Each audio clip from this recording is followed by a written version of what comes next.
Homemade hair growth oil பாப்பாவுக்கு நான் ready பண்ணி கொடுப்பேன். அது இப்போ நல்லா க்ரோத் தெரியுதுங்க.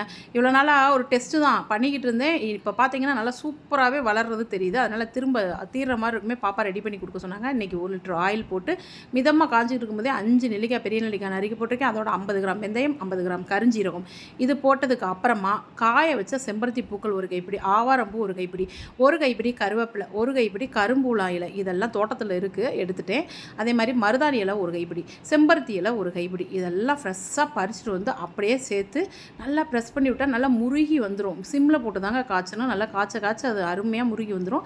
கடைசியாக வெட்டி வேரும் தோட்டத்துலேருந்து எடுத்தது தான். அது 1 கைப்பிடி அளவுக்கு நல்லா உள்ளே போட்டு அப்போ தான் நல்லா மணமாக இருக்கும்.